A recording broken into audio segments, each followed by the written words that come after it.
তোমাদের পূর্বের জামানায় এক বাদশা ছিল। এই বাদশার একজন জাদুকর ছিল। এই জাদুকর বুড়া হয়ে গেছে।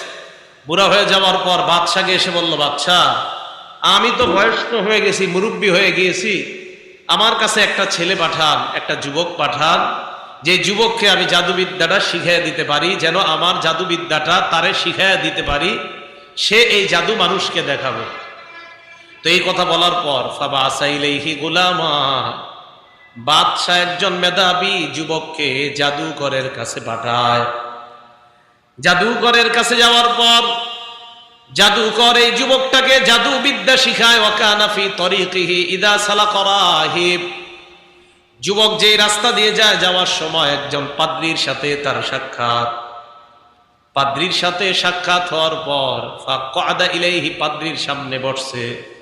বসার পর সামিয়া কালামা, পাদ্রীর কথা শুনছে। ফাআজাবাহু, পাদ্রীর কথাগুলো তার ভালো লাগছে।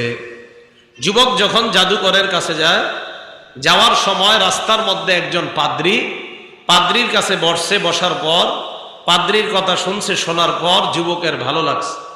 এইভাবে চলতেছে। তো পাদ্রীর কাছে বসলে একটু দেরি হয়ে যায়।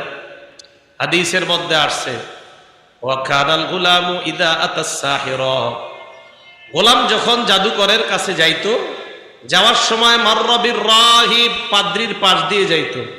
তো পাদ্রীর পাশ দিয়ে যাওয়ার সময় কাদা ইলাইহি, পাদ্রীর কাছে বসতো। বসার পর তার কাছ থেকে ধর্মীয় বিদ্যা শিখতো। জাদুকরের কাছে শিখে জাদুবিদ্যা, পাদ্রীর কাছে শিখে ধর্মীয় বিদ্যা। এইভাবে দুইজনের বিদ্যা শিখতেছে। তো যুবক যখন পাদ্রীর কাছে যায় আর জাদুকরের কাছে যায়, যাওয়ার সময় একদিন দেরি হয়ে গেছে। দেরি হয়ে যাওয়ার কারণে দরবাহুস সাহির, জাদুকর তারে মারছে। তোর দেরি হইল কেন? ফাশাকা যালিকা ইলার রাহিব, পাদ্রীর কাছে যুবক যায়। যাওয়ার পর বলে, আমি আপনার কাছে আসার কারণে আমার দেরি হয়ে যায়, তাই জাদুকর আমাকে প্রহার করে। পাদ্রী একটা বুদ্ধি শিখিয়ে দেয়, ইদা খাশিতাস সাহিরা ফাকুল হাবাসানি আহলি, তুমি যখন জাদুকরের কাছে যাইবা, যাওয়ার পর যদি দেরি হয়ে যায় আর যদি দেখো জাদুকর তোমাকে মারতে চায়, তখন তুমি বলবা আমার পরিবারের কারণে আমার দেরি হয়ে গেছে। ওয়াইদা খাশিতা আহলাকা ফাকুল লাহুম, আর যখন তুমি তোমার পরিবারের কাছে যাও, যাওয়ার পর পরিবার যদি তোমাকে দেরি হওয়ার কারণে মারতে চায়, ফাকুল, তুমি বলবা হাবাসানিস সাহির, জাদুকরের কাছে আমার দেরি হইছে। জাদুকরের কাছে গেলে পরিবারের কথা কইবা, পরিবারের কাছে গেলে জাদুকরের কথা কইবা, আমার কথা ভুলেও বলবা না। তাহলে ধর্মীয় বিদ্যা শিখে কার কাছে? পাদ্রীর কাছে। জাদুকরের কাছে গেলে দেরি হয়, জাদুকর মারতে গেলে কয় আমার পরিবার আটকায় রাখছিল তাই দেরি হয়েছে। আর পরিবারের কাছে গেলে যখন দেরি হয়, পরিবারের কাছে গিয়ে কয় জাদুকর আমাকে আটকায় রাখছে তাই দেরি হয়েছে। পাদ্রীর নাম কারো কাছে কয় না। এইভাবে চুপে চুপে ধর্মীয় বিদ্যা শিখে। ফাবাইনামা হুয়া কাযালিক, এইভাবে চলতেছে। ইদ আতা আলা দাব্বাতিন আযীমা, একদিন চলতে চলতে একটা বিশাল বড় প্রাণী, দৈত্য দানবের মতো একটা প্রাণীর সামনে পড়ছে। কদ হাবাসাতিন নাস, এই প্রাণীটা রাস্তার মধ্যে মানুষকে আটকায় রাখছে, মানুষ রাস্তা পার হতে পারে না। মানুষ দাঁড়ায় রয়েছে, প্রচুর মানুষ, রাস্তা পার হয় না। কি ব্যাপার, তোমরা রাস্তা কেন পার হও না? তো জনগণ বলল, এই বড় প্রাণীটার কারণে আমরা রাস্তা পার হতে পারতেছি না। এই কথা বলার পর যুবক এবার আল্লাহর কাছে বলল, ফাকালা, প্রথমে মনে মনে বলল, আল্লাম আলামু আস-সাহিরু আফজালু আমির রাহিবু আফজাল, আজকে আমি পরীক্ষা করব পাদ্রীর বিদ্যা সত্য নাকি জাদুঘরের বিদ্যা সত্য। এই পরীক্ষা করার পর যদি পাদ্রীর বিদ্যা সত্য হয় তাহলে আমি ঈমানদার হয়ে যাব, আর যদি জাদুঘরের বিদ্যা সত্য হয় তাহলে আমি আগের ধর্মেই থাকবো, আগের ধর্ম আমি ছাড়বো না। এই কথা বলার পর ফাখাযা হাজারান, একটা পাথর নিছে। নেওয়ার পর যুবক আল্লাহরে বলতেছে, আল্লাহুম্মা ইন কানা আমরুর রাহিবি আফযালা ওয়া হাব্বা ইলাইকা মিন আমরিস সাহিরি ওয়া আরদা, আল্লাহ তুমি তো জানো পাদ্রীর বিদ্যা যদি জাদুকরের বিদ্যার চাইতে শ্রেষ্ঠ হয় এবং প্রিয় হয়, ফাকতুল হাদিহি দাব্বা, আমি এই পাথরটা মারার সাথে সাথে এই প্রাণীটাকে তুমি হত্যা করবা। এই কথা বলিলা আল্লাহর নাম নিয়ে ওই পাদ্রীর বিদ্যা অনুযায়ী যুবক পাথরটা মারছে। মারার পর ফাকাতালা, সাথে সাথে আল্লাহ প্রাণীকে হত্যা করে দিয়ে মানুষ পারাপারের ব্যবস্থা করে দেয়। মারছে, মারার পর মারা গেছে প্রাণীটা, মানুষ পার হয়ে গেছে। তো মানুষ যখন পার হয়েছে, যুবক আসছে পাদ্রীর কাছে, যুবকের এবার বিশ্বাস বাইরে গেছে। যুবক পাদ্রীর কাছে আইসা ব্যাপারটা জানাইছে, এমন এমন ঘটনা। পাদ্রী যুবককে বলল, আজকে তুমি আমার চাইতে শ্রেষ্ঠ, আমি আর শ্রেষ্ঠ না, এখন তাইকে তুমি শ্রেষ্ঠ। আমি এখন দেখতেছি আমার চাইতে তোমার মর্যাদা অনেক বেশি, তুমি অনেক শ্রেষ্ঠ। তবে মনে রাখবা, এই শ্রেষ্ঠত্বের কারণে, বিদ্যার কারণে, ইলমের কারণে আর ঈমানের কারণে ইন্নাকা সাতুবতালা, তোমাকে পরীক্ষা করা হবে। কি করা হবে? পরীক্ষা। এই হাদিস দ্বারা বোঝা যায়, কোন মানুষ ঈমান আনার পর ওই ব্যক্তির প্রস্তুতি থাকা দরকার যে ঈমান আনার কারণে আমার জীবনে পরীক্ষা আসতে পারে। মুমিন যারা, তারা এই বিশ্বাস রাখা, সর্বদা এই প্রস্তুতি নিবে ঈমানদাররা, যে কোনো সময় আমার উপরে ঈমানের কারণে পরীক্ষা আসতে পারে। এই বিশ্বাস সর্বদা একজন ঈমানদারের থাকা চাই। তো এই অবস্থা চলতেছে। পাদ্রী বলে দিল, ইন্নাকা সাতুবতালা, তোমাকে পরীক্ষা করা হবে। এবার পাদ্রী সাথে সাথে এই কথাটা বলছে, ফাইনিবতুলিতা, তোমাকে যদি পরীক্ষা করা হয়, ফালা তাদুল্লা আলাইয়া, আমার নামটা তুমি কাউকে বলবা না। এতটুকু বুঝছেন সবাই? আমার নামটা কাউরে বলবা না। তোমাকে যদি পরীক্ষা করা হয়, তোমাকে যদি প্রহার করা হয়, মারা, কেউ যদি তোমাকে প্রহার করে ঈমান আনার কারণে, তো তুমি তো বলতে বলতে এমন হইতে পারে যে বলতে পারো আমার কারণে আজকে তুমি ঈমানদার, এই কথাটা তুমি কাউরে বইলো না। যাক, এইভাবে চলতেছে। ওয়াকানাল গুলাম ইবরিউল আকমাহা ওয়াল আবরাসা ওয়া ইউদাবি মিন সাইরিল আদাওয়াত। জন্মন্ধ যারা, জন্মগতভাবে অন্ধ, তাদের চোখের উপর যুবক যদি আল্লাহর নামে হাত দেয়, সাথে সাথে তার চোখ ভালো হয়ে যায়। যাদের শরীরে কুষ্ঠরোগ, তাদের শরীরে হাত রাখলে আল্লাহর নামে, আল্লাহ পাক ওই অসুস্থ ব্যক্তিকে সুস্থ করে দেয়। শুধু তাই নয়, এমন কোন রোগ নাই, যত রোগ বিমারি হয়, সমস্ত রোগ বিমারি হওয়ার পর যুবক আল্লাহকে বলা মাত্র আল্লাহ তার দোয়া কবুল করে ওই অসুস্থ ব্যক্তিকে সুস্থ বানায় দেয়। এই চলতেছে অবস্থা। ওয়াকানা জালিসুল লিল মালিকি ক্বাদ আমিয়া সামিআ জালিসুল লিল মালিক। বাদশার একজন একান্ত ঘনিষ্ঠ ব্যক্তি ছিল অন্ধ। বাদশার ঘনিষ্ঠ ব্যক্তি ছিল অন্ধ। কোন বাদশা? যেই বাদশা এই যুবককে পাঠাইছে জাদুকরের কাছে জাদুবিদ্যা শিখার জন্য। ঘনিষ্ঠ যে অন্ধ ব্যক্তি, এই অন্ধ ব্যক্তির কাছে সংবাদ গেছে, একটা ছেলে নাকি অন্ধদের জন্য আল্লাহর কাছে দোয়া করলে আল্লাহ নাকি চোখ ফিরিয়ে দেয়। তাই নাকি? হ্যাঁ। এই কথা শুই না ওই ব্যক্তি, অন্ধ ব্যক্তি, প্রচুর পরিমাণ হাদিয়া নিয়া যুবকের কাছে আসছে। আসার পর ওই যুবককে বলতেছে, মা হা হুনা লাকা আজমা, এই জায়গায় যত হাদিয়া উপঢৌকন দেখো সব তোমার। যুবককে কয়, ইনান্তা শাফাইতানি, তুমি যদি আমাকে আরোগ্য দিতে পারো, আমার চোখ যদি ভালো হয়ে যায়, এই পুরস্কার সব তোমার। যুবক যে জবাবটা দিছে, এটা আমাদের মুসলমানের জন্য শিক্ষা। যুবক জবাব দিলেন, লা আশফি আহাদা ইন্নামা ইয়াশফিল্লাহ, আমি কাউকে আরোগ্য দিই না, আরোগ্য দেওয়ার মালিক একমাত্র কে? আমি আরোগ্য দিই না, আমি সুস্থ করি না, সুস্থতা দেওয়ার মালিক আল্লাহ। এই কথা বলার পর যুবক বলল, ফাইন আমানতা বিল্লাহ, তুমি যদি আল্লাহর উপর ঈমান আনো, দাউতুল্লাহ, তাহলে আমি দোয়া করতে পারি, শাফাক আল্লাহ, আল্লাহ তোমাকে সুস্থ করে দিবে। ফাআমানা বিল্লাহ, সাথে সাথে ওই অন্ধ ব্যক্তি ঈমান আনছে। আনার পর উনি আল্লাহর কাছে দোয়া করলেন, আল্লাহ তুমি এই অন্ধ মানুষটাকে তুমি তাড়াতাড়ি চোখ ফিরায় দাও। যেই মাত্র ওই অন্ধ ব্যক্তি বাদশার ঘনিষ্ঠ সহচর ঈমান আনছে, সাথে সাথে যুবক দোয়া করার কারণে আল্লাহ পাক রব্বুল আলামিন তার দুই চোখের দৃষ্টি ফিরায় দেয়। চোখ ফিরে পাওয়ার পর এবার এই অন্ধ ব্যক্তি কই গেছে? বাদশার কাছে গেছে। তো এতদিন একটা মানুষ অন্ধ আপনাদের এই জায়গায় আসে, হঠাৎ যদি চোখ ফিরে আসে, আপনাদের তো একটা অবাক লাগার বিষয়। কি ব্যাপার? ওয়াকানা জালাসা কামা ইয়াজলিসু, যেইভাবে আগে বসতো ওই চেয়ারটা গিয়ে বসছে। বাদশার একান্ত ঘনিষ্ঠ ব্যক্তিটা যেইভাবে আগে গিয়ে চেয়ারে বসতো ওইভাবে গিয়ে,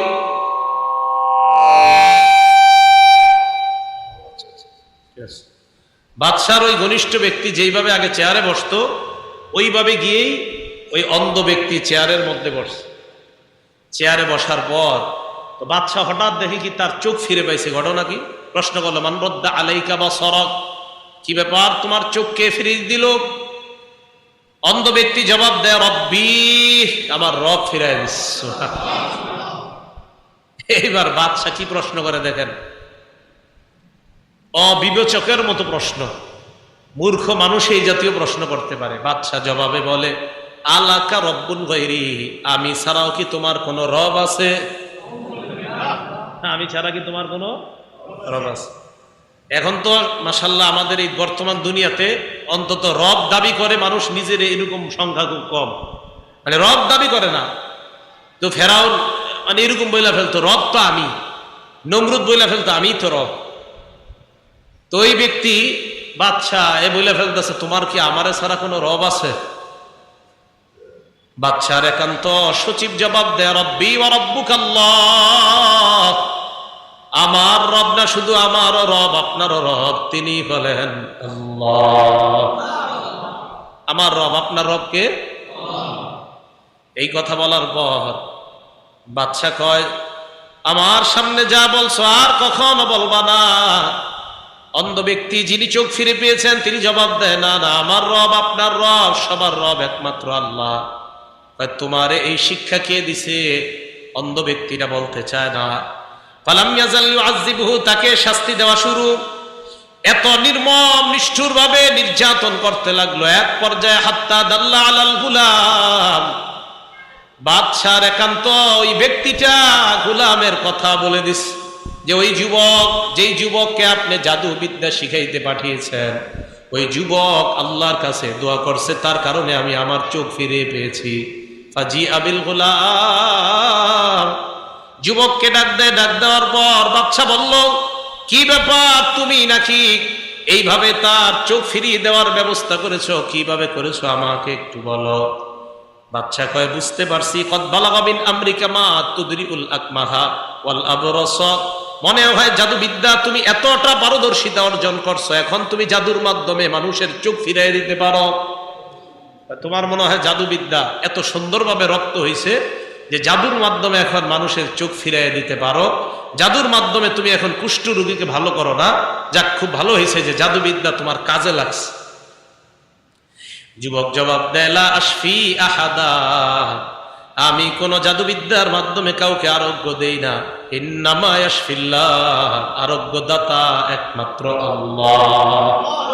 আরোগ্যদাতাকে এই কথা বলার পর ফালাম ইয়াজাল ইউআযিবুহু, যুবককে আটকায় আটকায় প্রহার করা শুরু করে। বলো, তুমি কোত্থেকে জানলা? জাদুকর তো তোমাকে এমন বিদ্যা শিখায় না যেই বিদ্যা আমার ছাড়া অন্য কোন রবের শিক্ষা দেয়। জাদুকর তো তোমাকে এই শিক্ষা দেয় নাই। তাহলে তুমি সত্যি করে বলো, এই শিক্ষা তুমি কোথায় পাইলা?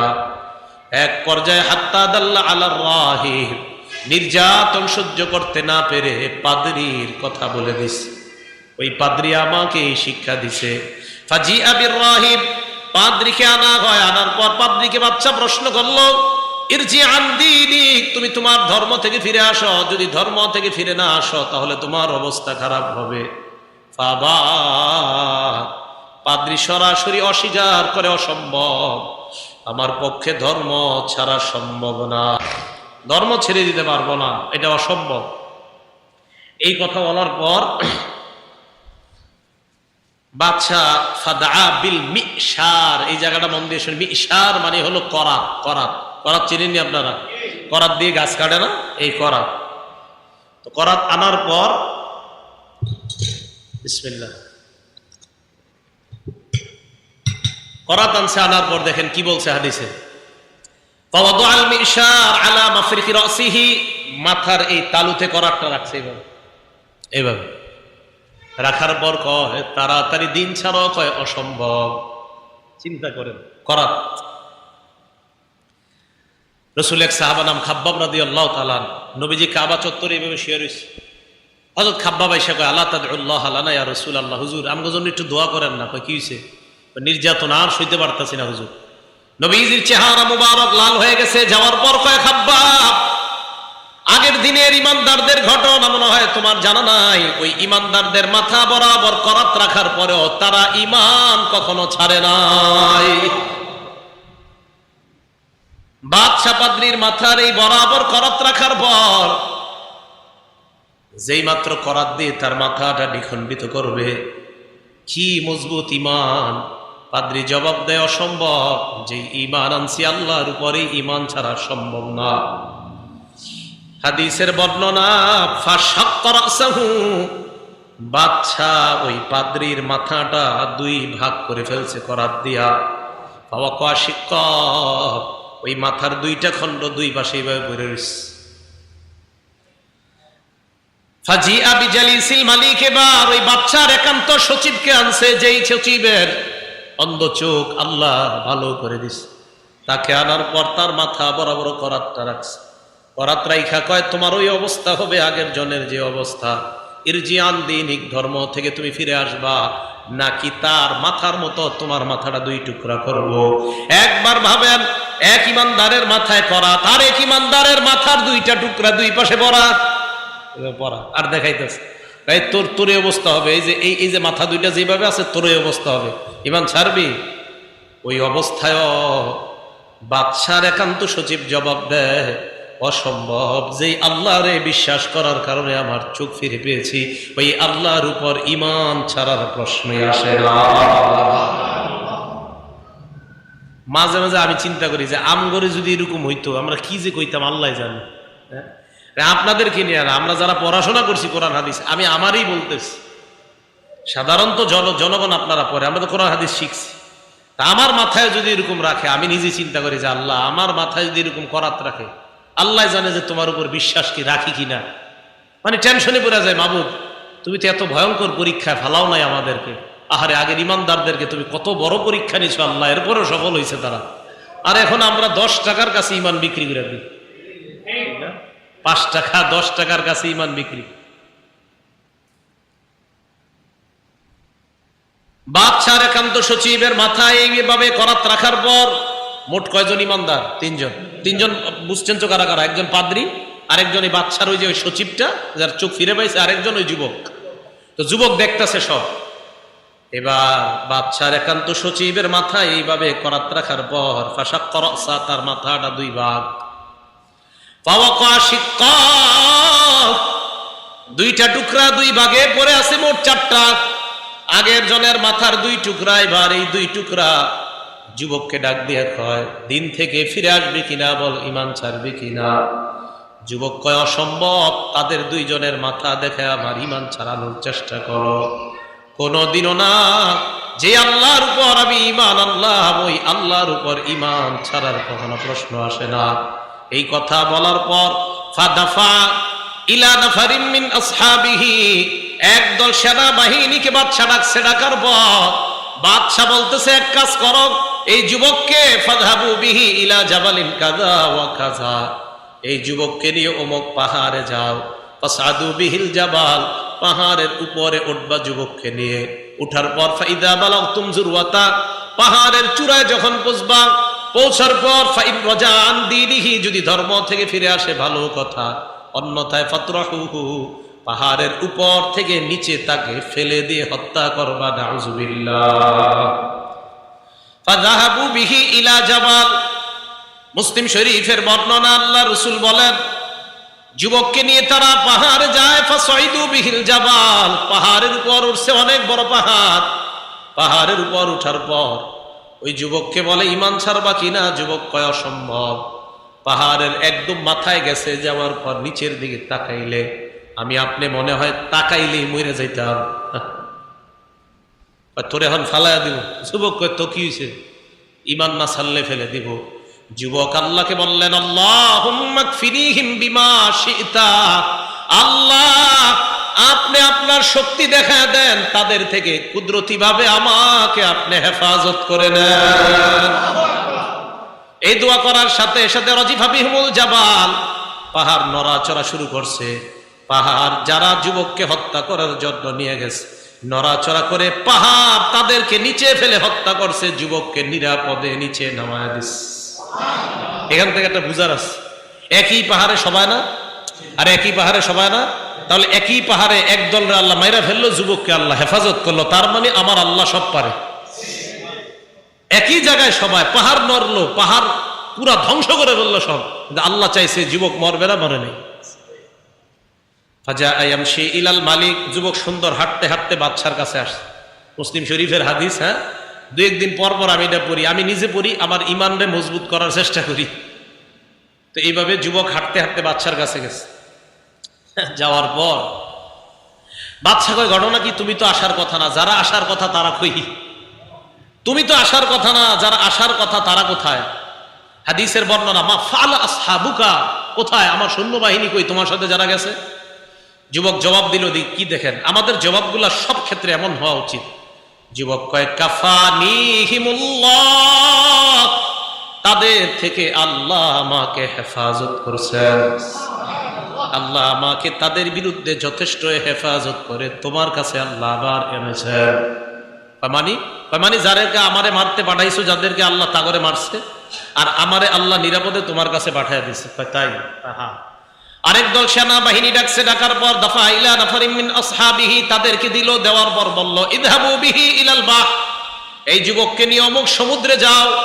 যাওয়ার পর ফাহমিলুহু ফি কুরকুর, একটা নৌকার মধ্যে তাকে উঠানোর পর তাওয়াসসাতু বিহিল বাহ, ওই জাহাজ বা নৌকা নিয়ে সমুদ্রের মাঝখানে যাবা। যাওয়ার পর ফাইন রাজাআন দিনিহি, তাকে বলবা ঈমান ছাড়ার জন্য। ঈমান ছাড়লে ভালো কথা, ঈমান না ছাড়লে ফাকযিফুহু ফিল বাহ, সমুদ্রের মধ্যে তাকে ডুবিয়ে হত্যা করবা। বলেন নাউযুবিল্লাহ। জাহাজ নিয়ে সমুদ্রের মাঝখানে গেছে। যাওয়ার পর যুবক আল্লাহকে বললেন, আল্লাহুম্মা কফিনিহিম বিমা শি'তা, আল্লাহ তাদের বিরুদ্ধে আপনি যেইভাবে ইচ্ছা যথেষ্ট হয়ে আমাকে সাহায্য করেন, এগুলারে শেষ করে আমাকে আপনি হেফাজত করেন। হাদিসের বর্ণনা, ফানকাফাআত বিহিমুস সাফিনা, জাহাজ তাদেরকে উল্টায়া দিল। আমি চিন্তা করি, জাহাজ যে উল্টাইলো, জাহাজে এ ছিল না, যুবকও ছিল না, জাহাজ উল্টায়া দিল। উল্টানোর পর তারা মারা গেছে। কুদরতি ভাবে আল্লাহ যুবককে নদীর কিনারায় পৌঁছায় দেয়। বিশ্বাস বাড়ান, ইয়াকিন বাড়ান যে আল্লাহ সব পারে। এজন্য আপনি যেন কোনোদিনও ভুল না হয় গাড়িতে উঠা দোয়া পড়তে, আপনার জন্য ভুল না হয়। আপনি ইয়াকিন রাখবেন, আমি দোয়া পড়তেছি, আমি সব রাসূলের সুন্নত ঠিক মতো পালন করে আমি গাড়িতে উঠছি, এরপরে যদি আমার আল্লাহ আমার নিয়ে যায় আমি শহীদ হয়ে যাবো, কিন্তু আমি সব ঠিক মতো আদায় করে উঠছি। আমার আল্লাহ চাইলে সবাই শেষ হয়ে গেল, আমি বেঁচে থাকবো।